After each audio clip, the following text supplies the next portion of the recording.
Welcome to Influential Entrepreneurs, bringing you interviews with elite business leaders and experts, sharing tips and strategies for elevating your business to the next level. Here's your host, Mike Saunders.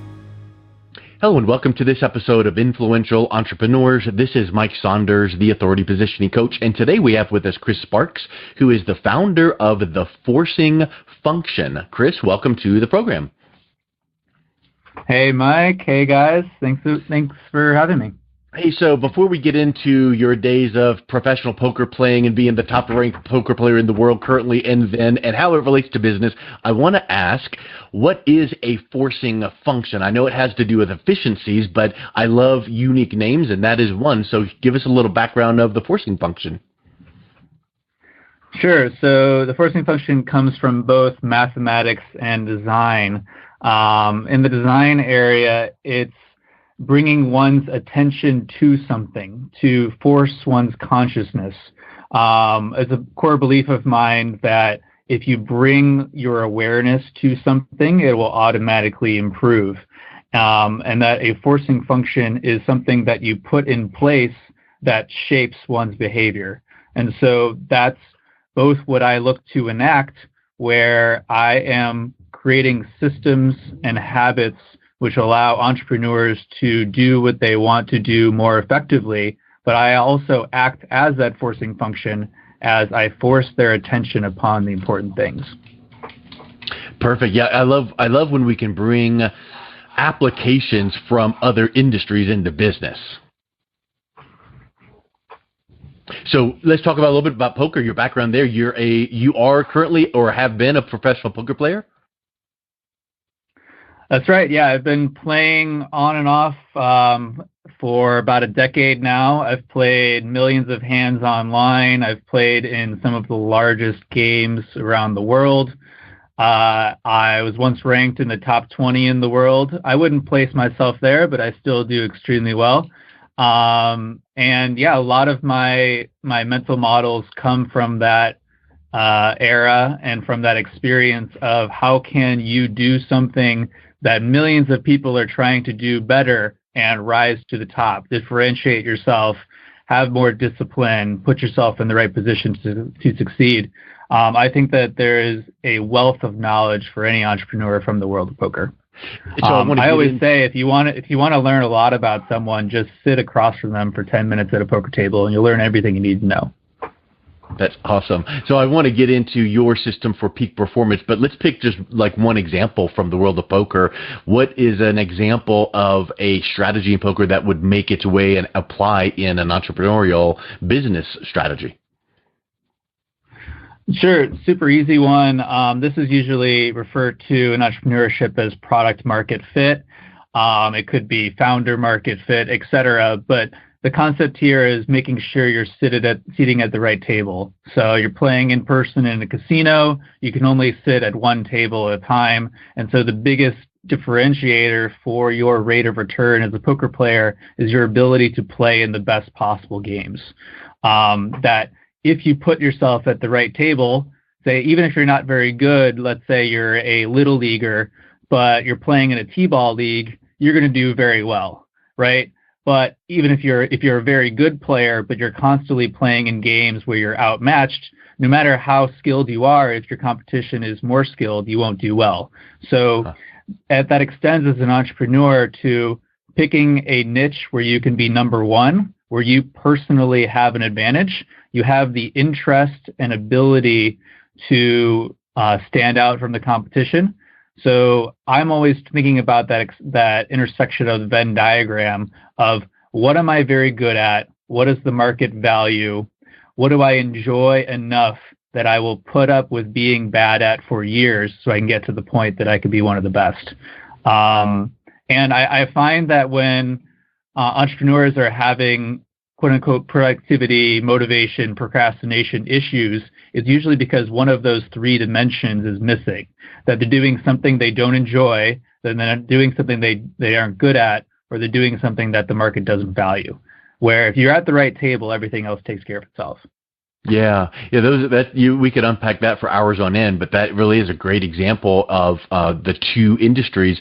And I want to zero in on like competitive advantage and standing out, because I think that now more than ever, that is such a big need because of technology.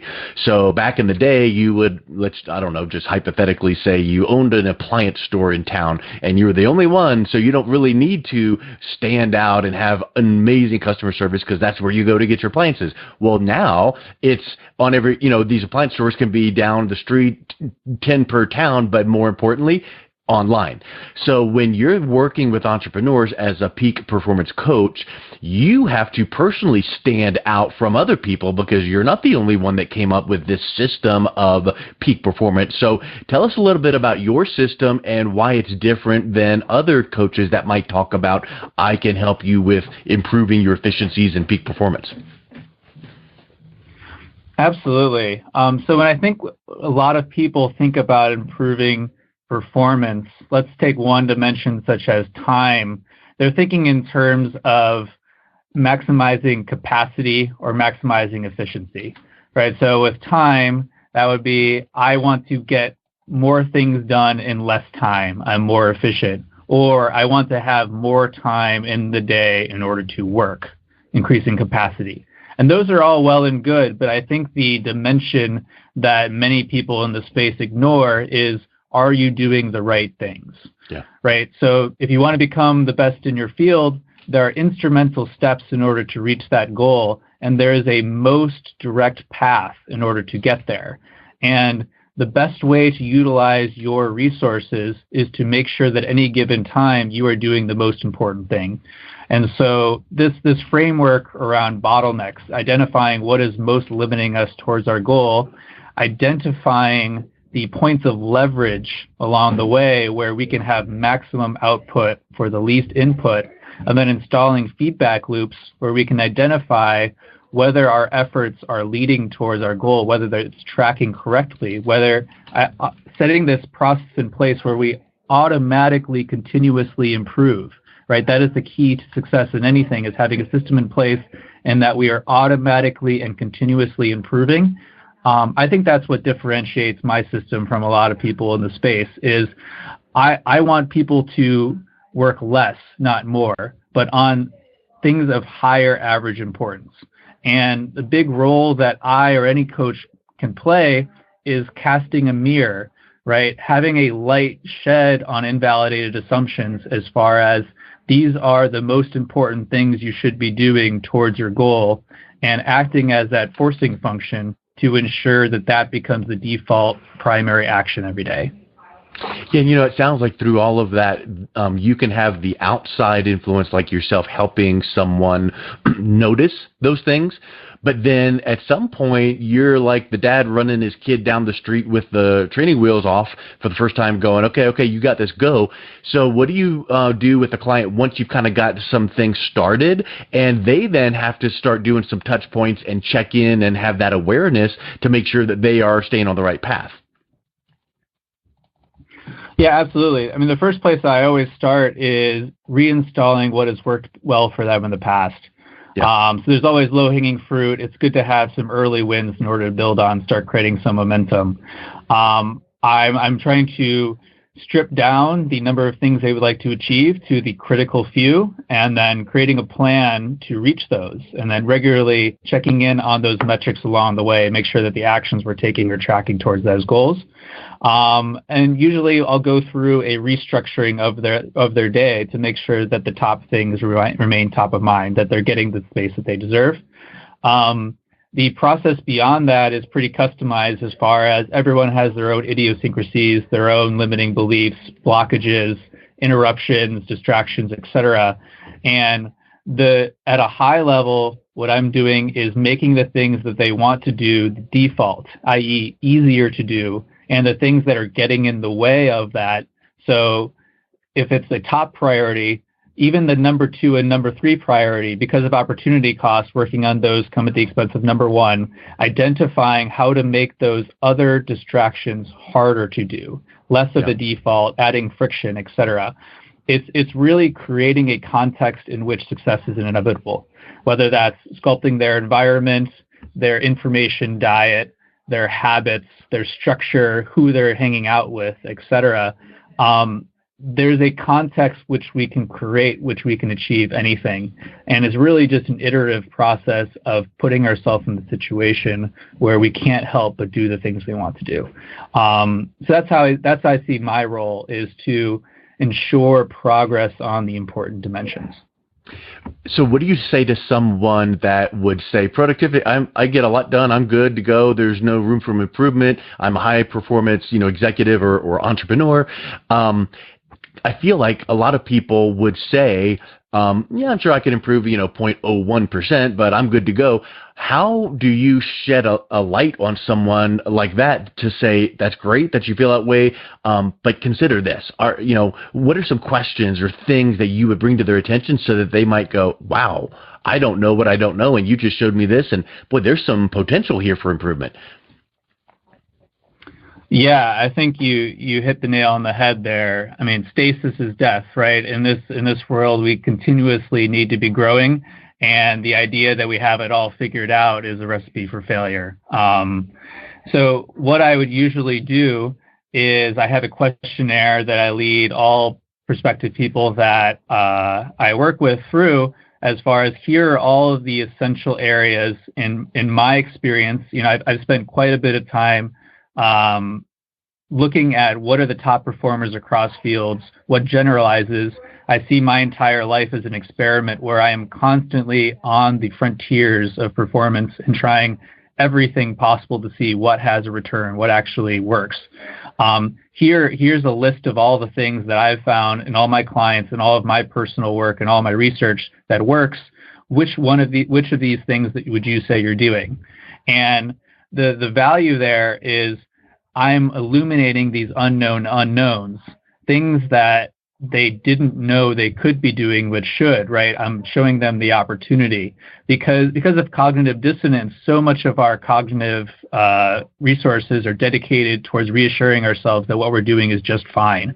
So sometimes it's very useful to have a third party say, well, have you considered trying this? Yeah. And I said, always around this framework of getting buy-in, showing people early wins, setting up a very simple experiment. For example, I'm very big on people doing proactive work versus reactive work early in the morning to start the day, and say, hey, just try this for a week. For the first hour of your day, you say you're a salesman. I want you to spend the first hour of your day prospecting. After that hour, you can literally do anything you want. If you want to go home after that first hour, it'll still be a good day. But protect that first hour of the day. Make sure you're doing the most important thing to start. And if it has no effect, then great. We'll never talk again. If you have amazing results, cool. Let's see how we can build upon that. So I think of everything in terms of an experiment. How can I test this assumption as quickly as possible? And I think people will be very surprised in that there's a lot of low-hanging fruit. We get so caught up in our routines, and sometimes just trying something completely different can illuminate a dimension of progress we didn't even know existed. Yeah. I love that because I find that with myself many times where you see something for the first time, but it's really not for the first time. It's just that new perspective. And sometimes it's that outside perspective, because sometimes an executive or an entrepreneur might go, oh, okay, just give me a book, I'll do it, and it will never get done. So it's where you pay attention, and someone like yourself then would be able to come in and really raise that awareness because you have fresh perspective, you have outside perspective. So I think that's a really big piece. So I wanted to kind of ask that question to set the stage on, do you have a 3-step system? What's the name of your system? Is it just peak performance productivity, or what is it that someone listening to this might say, okay, there might be some room for growth. What is the system, forcing function system? Yeah, so I'll set the stage a little bit. The reason that I created this company was I looked at my own trajectory, and it was very clear to me that my ambitions and my trajectory were not in line, that the things that I wanted to accomplish with my short time on this earth were not going to happen with the capacity, with the ability that I currently had in order to get things done, to recruit others to my team, to push projects through. And that my own forcing function was to make as my full-time profession discovering the best way of accomplishing these things for myself and then sharing this with others. So I work with some of the best entrepreneurs in their industry who I have learned an immense amount from, and I accelerate in my own small way, helping them illuminate these invalidated assumptions we've been talking about. And then what I see as my life's work is distilling and translating these best practices into things that anyone can install in their life. And so my first version of this is what I call my best practices workbook, which is going to be launched to the public in June, giving it away for free for a limited time, because I strongly believe that anyone can find ways to improve using this system, and I want as many people to have that opportunity as possible. I have come so far in just a couple of years, and all it is these iterations upon this general system of what do I want to accomplish? How do I make that easier to accomplish? What could get in the way of accomplishing that? How can I make that less likely to happen? And so in this workbook, I'm looking at all of the major pillars of performance.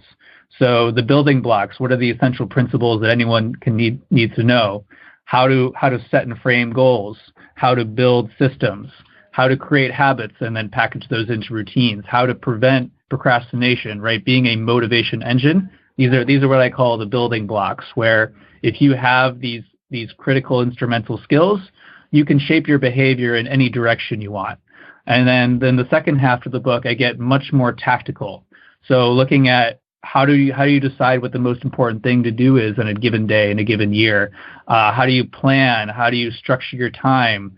How do you ensure that you have maximum attention, focus like a laser in the right direction? How do you have peak energy? What are the essential habits, sleep, diet, exercise, etc., that are supportive of having maximum energy? How do you learn? I believe that we can accomplish anything because we can learn anything, right? With enough knowledge, we can have any skill. With any skill, we can accomplish anything. So what is my formula for learning? How do you find the best sources? How do you create a learning plan? How do you accelerate so that you're only learning what you need to know in order to accomplish your goals?